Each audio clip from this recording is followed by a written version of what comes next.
Welcome to the Raj Kotecha Show, #1 podcast in Dubai, and we've gone a slightly different route on this episode because recently I was asked to speak at Startup Grind in the Dubai International Financial Center. They just opened up post-COVID. I was the first speaker, and I couldn't have had a better conversation because I had it with my dear friend, Sheikh Dr. Majid Al Qassimi.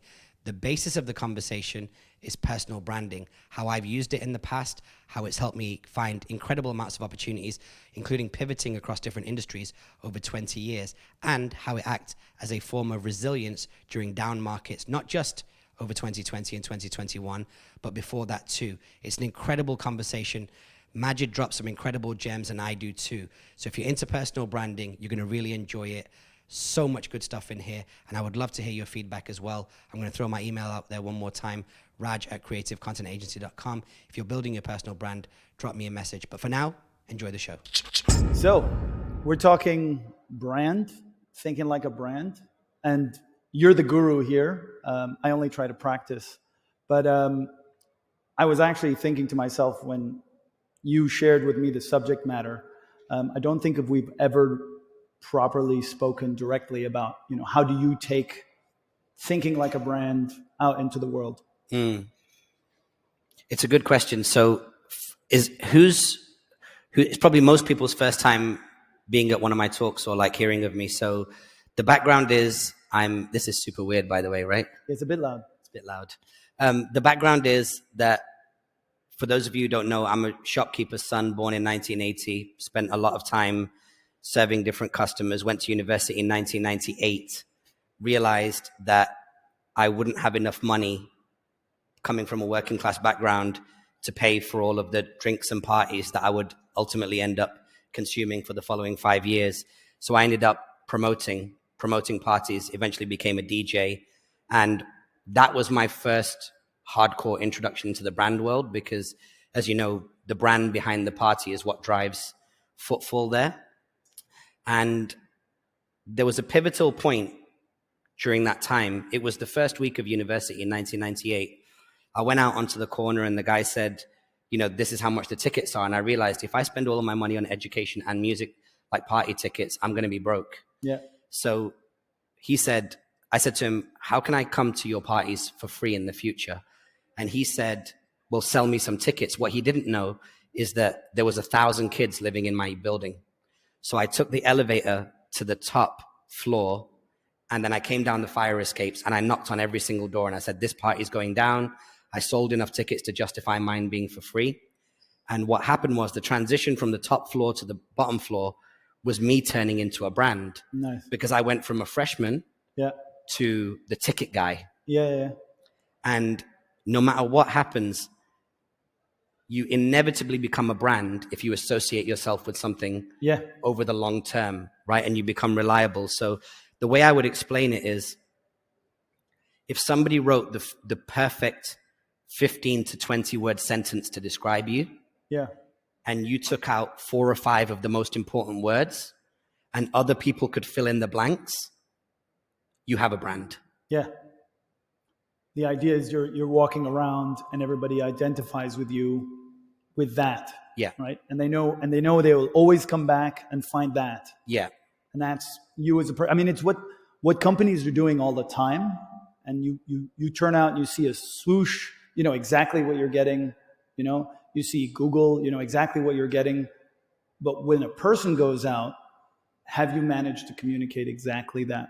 And you made a great point when we were talking before in the coffee shop, which is that a lot of startups rely a lot on the founders to be the primary storytellers, and the founders rely a lot on the problem it is that they're trying to solve to be the reason why consumers should mess with that company. So work with that company. So who's in the startup space here? Yeah, who's got a startup?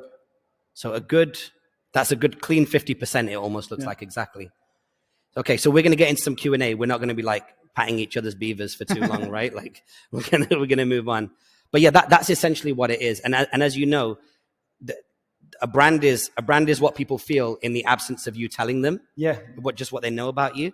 I would say that one thing though that has now changed with my brand over the 23 years I've been building it is that my brand is known for different things. Yeah. So there are some people that out and out haven't seen me for 10 years and only think about me as a DJ. Yeah. That throws crazy parties where everyone like gets smashed and sometimes, celebrities show up or whatever.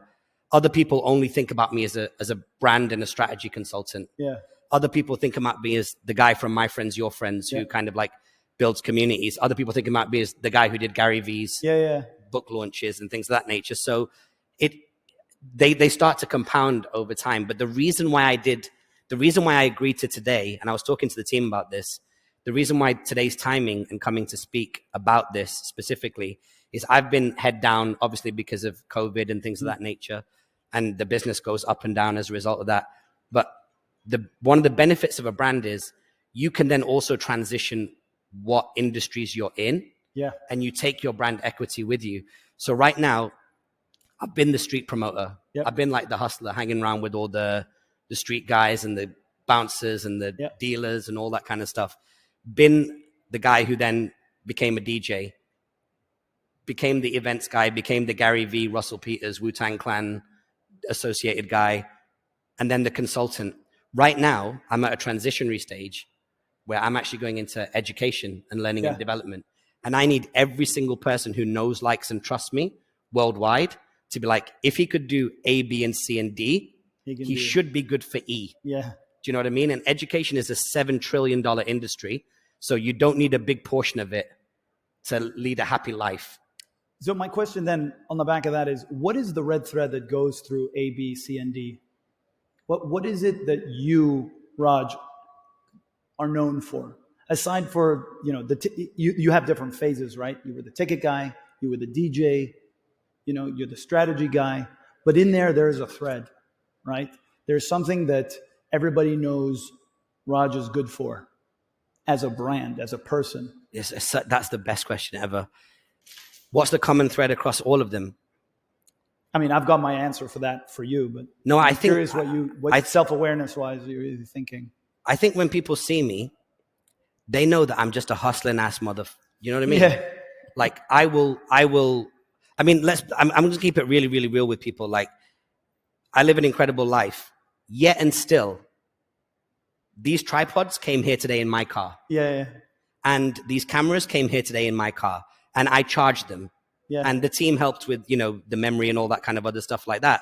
But like, I really, really grind. Yeah. And I outwork everybody. Yeah. Like, present company accepted, of course. I know there's certain people that go hardcore, but like, I think what people realize is that if they're going to do a deal with you, they're taking a bet on the promise you're giving them right now. Yeah.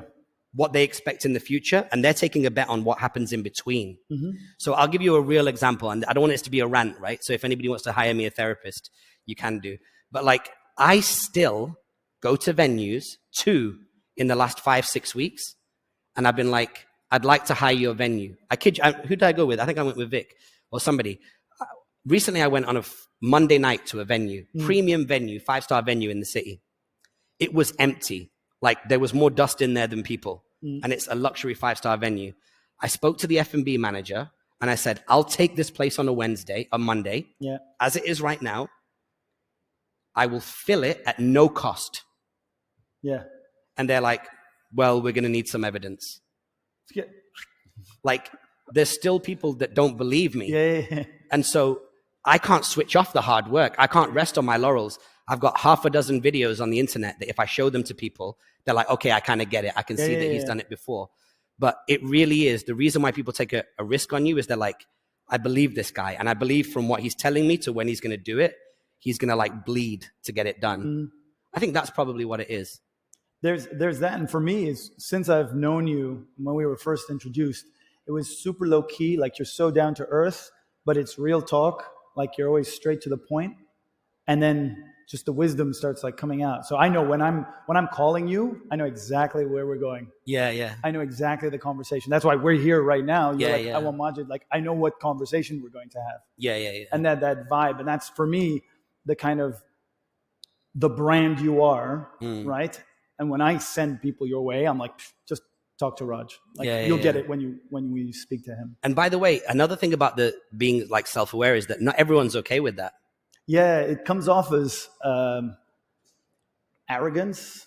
Like you know who you are, and so you talk very plainly and straightforward. No, but it's kind of heartless. Like when we hang out at your house or anywhere, it's family time. Yeah. Right? But when we speak on the phone, and I've got people here that's exactly the same. You okay? Wife, kids, good? Everything good? Yeah? All right, good. Where's the money? Yeah. Do you know what I mean? And that's awkward for some people to spend 4.5 minutes on like health. If we get to 4. Yeah. Like, you spend like 4.5 seconds on the basics. But again, that's just knowing yourself. And then you have to kind of self-confess. And I say to people, like, I really am a one-trick pony. Yeah. Like my cousin who I've worked with like since birth, we have an overlapping DNA of like 25%. We have the same grandparents. His mom and my dad are brother and sister. Yeah. But if you were to put it all out on a pie chart and say, how much time do you spend talking about family and how much time do you spend talking about work? Yeah. It's basically always about work. Yeah. And that doesn't mean that that's right for everybody, and it shouldn't be right for everybody. But it's almost weird because you have your micro brand, which is what you're known for with the people that are closest to you. And then you've got your macro brand, which is someone's just flicking through YouTube. They see one of your videos and they go, okay, yeah, I know what this kid's about. So on that, for everybody that's here, that's either trying to figure out what they're doing with their own branding, for the company, for themselves as a brand, what would you say would be the foundation or the building blocks to getting there, right? Most people, when you start a company, it's like, we need a really cool logo. I was like, guys, you could put the turd emoji and you could do really well if what you're selling is what everybody needs. Like it has nothing to do with that, right? If you'd have showed the Google logo to everybody back then and said like, no, this is going to be the company, the tech company, people are like, Google, what does that even mean? And today it's synonymous with technology. So how do everybody here that is not already an established brand get on to building that? What do you think are the essential elements? So it's obviously contextual depending on what space you're in, if your products, if your service, or whatever the case may be. But here's what I would say, and I'll give you a real example of when I started building my business. Like, I think we registered it in 2006, so about 15, 16 years ago. When we started transitioning from an entertainment and celebrity company to a B2B and corporate company, and for those of you who don't know, I run a small media company called the Creative Content Agency, and we have media properties that we run, like podcasts for celebrities. We have our own events portfolio. We started that at a time in the social media world where people didn't know what was going on. Yeah. So YouTube just got purchased by Google. Everyone thought that Google was crazy for spending so much money on YouTube. Facebook was building momentum, and Facebook was the real first social network, which kind of got the masses. So what I realized is that people needed help. Brands needed help. Yeah. So when we first launched our Twitter and things of that nature, the name of the company on Twitter was called Helpful CCA, because the company's called Creative Content Agency, but that is kind of long to write on social platforms. Yeah. So I focused on just being helpful. Yeah, nice. You've got to decide on behalf of your brand where you want people to focus. And there's a great saying that I learned, because for those of you who've seen my bio, I was involved in a company in Los Angeles that sold to the Guardian Media Group. And when I sat in the Guardian Media Group, I was pitching somebody, and a much senior guy stopped me after my phone call, said, can I give you some feedback? I said, yeah, sure. I'm 27 years old, mouthy, full of my own shit. You know what I mean? And he goes, you offer too much when you sell. He goes, if I had a beach ball and I threw a beach ball at you, would you be able to catch it? And I said, yeah. And he goes, if I had 2 beach balls and I threw 2 at you, how many would you catch? And I said, probably neither. So when you start off by building your brand, start off with 1 brick at a time. Yeah. I want my brand to be known for being helpful, smarter, faster, quicker, cheaper. Only when you feel like you've saturated that message and everyone gets it, do you then move on to the next complementary one. But the biggest mistake I've seen people do, especially with their personal brands, and that's what we're talking about today, and you get this a lot in the media industry and in the hip-hop world and stuff like that. You go, what do you do? And they go, yo, bro, I do everything. I do editing. I do this. I do podcasts. I do copywriting. I do this. And I'm like, yeah, how many hours do you have did you have more hours in your day, or what's your depth level like when it comes to skill? You just touch everything, and rather than, because ultimately you're trying to communicate to people, I'm known for this. The people I work with like me, and I'm trusted to deliver. Know, like, and trust. Yeah. And it's hard to do that when you then dilute that across 5 or 6 different industries or 5 or 6 different verticals. Yeah. And I'm also I'm a victim of this. I'm not the person who does this perfectly because, like I said, people know me for different things. And that always doesn't work in my favor. If you take the thousands of people that know me and they only knew me as the content guy, I would make exponentially more money. But my downside, my self-sabotage as a creative is when things happen and I get curious about them, I go and try them. And those 15 or 600 hours that I put into that, I could put into my core business and grow the core business. But I'm like, no, I'm going to spend the next 60 hours learning about NFTs. And that's where I'm going to be wasting my time. Not that it's a waste of time, but you get my point. No, and in my own journey at the moment, I've got 5 different companies, and Raj knows I'm either in my coffee trading business or in my podcast production network or in my consultancy doing food security and sustainability. And now as my own personal brand, people are like, okay, so what is it that you do? And I've only recently been able to tie this sort of thread through everything that I do, which is storytelling. So I'm actually a storyteller. That's why all of these businesses fit with me. My coffee business actually works on bringing, green beans from Yemen and giving the farmers there the visibility on what they're doing at the coffee drinker's cup. When I'm doing food security and sustainability, I'm trying to make that accessible to the Middle East and North Africa. So I'm telling the story of sustainability. And the same again, podcasting. I mean, in the Arabic language, we're storytellers. And it's so not only enlightening, but empowering when you understand your own brand. And that thread then becomes all the more powerful because you lean into it and then you push that forward. And that for me and my own experiences recently, which is why I was excited about this, because I've had that epiphany. And so from a personal brand, that's great. But how does a business communicate that? How do they find between 2-3 co-founders, a value proposition, right? A business model, but what's the brand? So let me give you a really good way of thinking about this, right? Just raise your hand if you've seen the film Gladiator or you're aware of like the key scenes. Okay. So here's what happens in Gladiator. The gladiator goes into the Colosseum and fights like a lion or a tiger or something. And then if the gladiator like kills this beast, that doesn't mean that the gladiator's won. The gladiator then looks around and the people go like this. Right? They go live or die. Okay? So this is live, this is die. And then all of that information goes to Caesar, the emperor, and the emperor makes the final decision, live or die. So this is die, this is live. What's this on the internet? It's likes. It's likes, right? Yeah. It's actually a 3-way conversation when you come up with what your brand is, because your brand ultimately is distilled and a conclusion that's made in collaboration with the people that you need to believe it. And when I say it's a 3-way conversation, I don't mean you, your co-founder, and the market. I mean all of the pros, all of the cons, whoever argues on behalf of both sides, you, the board, your staff, whatever, and then the market. And the market's voice has an equal weighting as the pro and the cons. So you can say, I want my brand to be this, but you also have to wait for that feedback loop to come back in from the market to be like, oh, this is what they do. So let's look at Finyal Media, right? Your company. You started off exploring different avenues of podcasting, and you and your co-founder were making cool shows. With English shows. English shows, 2 young guys, right? Then you launch your Arabic shows, you get a major sponsor, and it goes way beyond what you thought. Because I remember when you launched it, you were like, it was called 1,001 Nights. We did essentially the classic tale, but we redid it in a more contemporary feel. But what was crazy was the client who sponsored, they were like, yeah, cool. How many sort of impressions can you guarantee? We were like, give us 30,000 in 3 months. And then we hit that in a week. And it's like, cool, we're on to something. And that's the listeners all doing this for us. Yeah. And so then it was at that point that your brand crossed the threshold. So when someone says to me, prior to you having that major hit, who should I talk to about podcasts?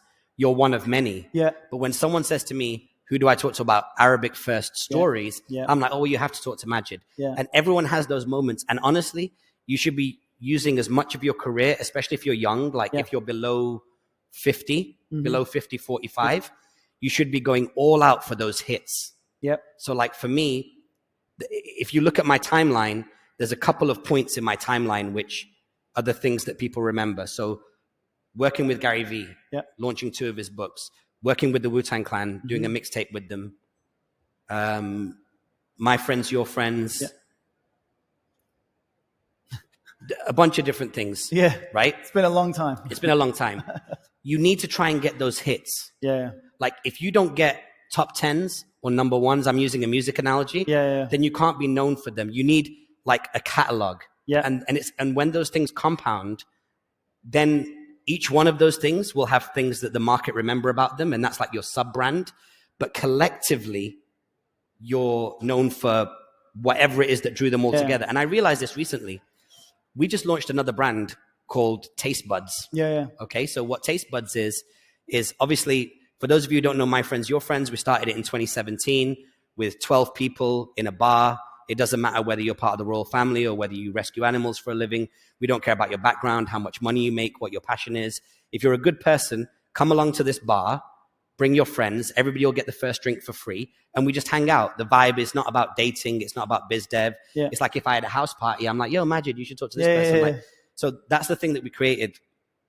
I realized that between that and Taste Buds, which is the post-corona version of it, which is we can't meet 500 people at a time at the Burj Khalifa like we normally do. We can only meet 24, 35 people at a time in a small restaurant. I'm actually in the business of friendship / connections. I get no bigger high than connecting people and being like, yo, you guys should talk. And I've got to a level right now where I'm like, by the way, if you don't get along or if something goes wrong, that's not my fault. I don't know who believes in God and who doesn't, but there is this saying about like when you get to the gates of heaven or whatever the equivalent is in your religion, I think you'll be judged based on how many horses you took to water, not how many drank. You feel me? So I'm more about like how much good have I attempted to do and put a significant amount of effort into rather than what good came from it. Because it's a game of intent.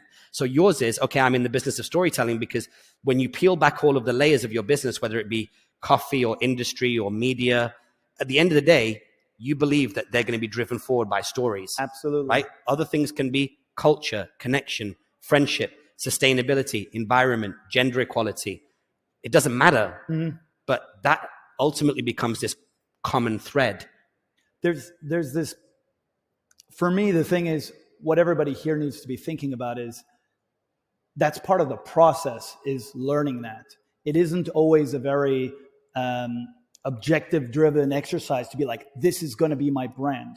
Sometimes it's in the process that you find and discover, oh, you know what? Actually, I'm associated with this all the time. And I do it in what some people in the industry call your latent genius. It's just this thing you do. You think it's conventional, but actually it's a superpower that you have as a person. And that connectivity, like half the time, and I've become also known for that in my business, is it's like, oh, I need to talk to that person. I need to talk to that person. And when I get prompted, I'm like, oh yeah, sure. And they're like, oh, you know them? I'm like, if I don't know them, I know somebody that does. And then like I get the connection made. There are some people that are just really good with numbers. They assume it's like a no-brainer, like everybody can do it, but actually not everybody can do it. And it's only in the process of trying it in multiple businesses or jobs or your own journey through life that you start seeing those patterns, and that's the self-awareness where you're like, okay, let's take that on as brand, as a person, right? And for me, the one thing that's always struck me when that happens, and I think this also mirrors in a business, is that all stems from authenticity. If you are authentic with yourself, authentic with your public as a brand, and then also as a company, so co-founders be authentic about why the company exists, what they're doing, and why they want to solve. When you get a bit more vulnerable about the drivers of what made the company happen, not the top headlines like, I wanted to solve, world hunger, but to say, no, I've been to these countries, I've seen these people front and center, or I met somebody who couldn't have a meal for one day, and it just struck me as so wrong. But to share that authenticity will build brand because it's what people understand. It's emotional, right? That storytelling, what I drive, comes from emotion because that's what you're trying to connect on. So brand for me is like trust, but that's based on being authentic, because people can sniff out inauthenticity. Wow, that's a word. Inauthenticity, like off the bat, in social media or face to face. Somebody start talking and their eyes will glaze over and they'll be like, yeah, no, I'm not getting that. Like, I don't feel that. So if anything, for anybody in the crowd, if you're trying to build a brand, reach down to be as authentic as possible, because the day you are not, or the day you're off brand, people will catch you. And they'll be like, yeah, I thought he was like this, or I thought she used to say that. Things have changed. And that's not to say you can't change, but when you're off color, right? That's when things start to fall apart in terms of a branding. And I think that's important to recognize, is that it costs money to spread a good message about yourself. But if you fake it and someone figures that out, that message will spread for free. Yeah. Like that message will spread across your ecosystem for free.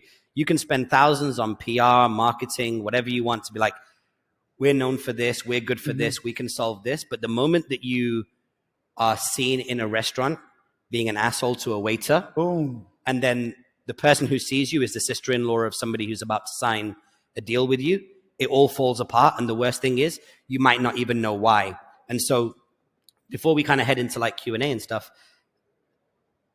you have to understand that it's a long game to build a brand. There's no way it can be built without patience and that dance with the market.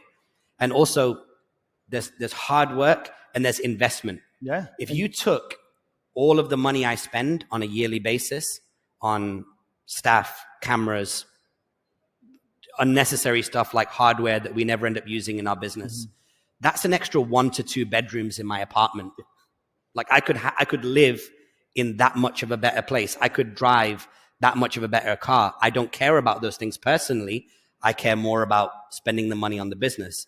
But you have to be prepared to invest in yourself and in your brand. And if you don't, you're not going to reap the benefits of it. And so I didn't know really what cameras were going to be here, what microphones were going to be here. I decided to bring it all by myself. Sure. Do you know what I mean? Yeah, yeah. So it's like, I need to know that when I leave here today, that we can take this content, we can take the audio out, put it on the Raj Kotecha show on my podcast, take the video, put the long form out on YouTube, put the micros out on Instagram, TikTok, LinkedIn. Like, I have to be ultimately responsible, because if I walk away from this event, I get to interact with 25 to 30 beautiful people. And that's great, because I know that if I deliver value here today, my name will come up at dinner parties and coffee shops, and I'm grateful for that. But how do you build that legacy? How do you go really, really long term? And I'll end by saying this as well. You can't think about your brand, your personal brand, unless you think about what boundary surrounds it. Yeah. Right? So some people get overwhelmed with the amount of DMs, the amount of WhatsApps, especially like if you've got the ironic good fortune of being good looking, you have so much traffic coming towards you. This is not my life, by the way, but like you have so much traffic coming towards you that you have to filter people's intentions. But on my side, I make myself so accessible. My phone number is not a difficult phone number to get. My Instagram is unlocked. Like, you can contact me a million different ways, but you have to decide what your boundaries are, and then kind of set them and make sure that you protect them and look after them. My boundaries are very low. I have no issue in somebody coming up to me at Dubai Mall, asking for a picture, saying, yo, let's meet up. That's cool with me. But other people don't. And so if you feel like you need that space and you need that distance, and mental health is a real thing, so you might need it for that reason, you've just got to make sure that the communication about that is built into the brand. It's baked in, which is, I am this accessible. I'm not this accessible. I am interested in these things. I'm not interested in these things. And you've just got to keep repeating it like a mantra. Let people's perception fall where they may, the good bucket, the less keen bucket. And then that's the ultimate conclusion, and that's your brand. No, I love that, because I'm also going through a transition in that, where what I used to do up until this year, I say invested. What I'm known for is giving my time very freely. I used to meet up for coffee, sit down, chats. And then there's this sort of big brother dynamic where I'm talking to people and I'm helping them out. A lot of my friends still come to me from school days who are like, hey man, can I have a sit down? I wanted to check in with you. And it just became this thing that I did with no intention of recovering anything in return. right? There are other people like, cool, man, my hour costs this much. But today, I'm known for, hey, look, if you want to talk to somebody, talk to Majid. And I have so many people come to me from all sorts of industries where, man, I don't have to go look for opportunity. It's coming through the door. And I get to choose. But now where I'm trying to deep dive and drive certain businesses, that time is suddenly now has to be set back. So you can reach out to me, but getting one-on-one time, I now have to manage. And it's communicating that. And I've spent a lot of time being like, cool, this is my office manager. You sort out a slot with her. And if you've got it, that's great. I'll be there. You'll have 100% of my time. But if it doesn't go through her, we'll figure out when that can happen later. And people are like, oh my God, suddenly so self-important. And like you, if you want to be in the less keen bucket, cool. Yeah. But I have stuff to do that I'm trying to grow. And this is now the new dynamic. The brand has changed slightly and evolved. And this is where we're at. Yeah, here's a super hack for everybody in the room and everybody on the internet. If you want to get through to me, there's a voice note feature on Instagram, DM at Raj Kotecha. It's capped at 1 minute, which I love because WhatsApp can go on for hours. You send me that 1 minute voice note and be like, dude, I need your help with this. I'll voice note you back and it's on and popping. But speaking about your time, because I know you've got a hard stop just before 1, maybe now's a good time to hit the Q&A. Okay, guys, so I hope you enjoyed that episode with myself and Sheikh Dr. Majid Al Qassimi. It was honestly one of my favorite conversations. We speak so much, me and this guy, and I'm so glad that we got to share it with the world. Now, as you heard at the end of the episode, we were going into Q&A with the audience that was there in the DIFC, but unfortunately, because of audio issues, we were not able to share that. We're going to figure that out, and we'll probably release just the answers to those questions on a separate episode. Now, if you enjoyed this episode, as always, a 5-star rating on Spotify and Apple would be incredible. Apple also lets you leave us a review. YouTube crew, hit the comments, like, subscribe, make sure you give us the thumbs up and all that good stuff because it really helps us get discovered by the algorithms. And there are more episodes coming up, so whichever way you can support us, just let us know. If you've got any questions that stem off the back of this episode, email me, raj@creativecontentagency.com, or send me a 1 minute voice note at Raj Kotecha on Instagram. Peace.